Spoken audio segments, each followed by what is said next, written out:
বাসের দিকে ঢুকেছে, একটা অ্যাক্সিডেন্ট হয়েছে।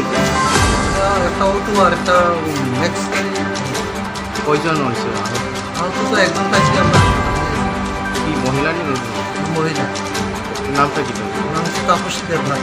তার বাড়ি গতকাল কত বয়স? পাইছি সন্দেহ ঈশ্বরগঞ্জ হাসপাতালে নিয়েছি। সন্দেহ সন্দেহ পাইছে।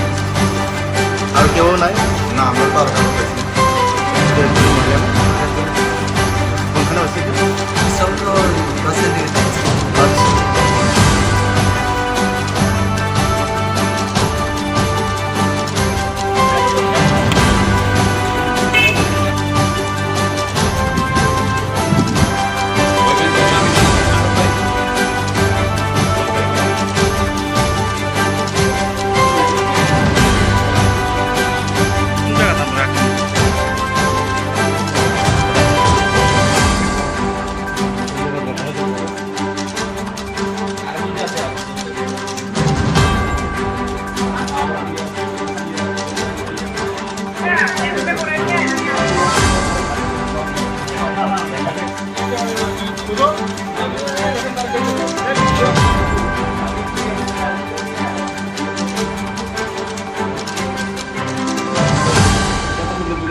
হ্যাঁ হ্যাঁ আছে।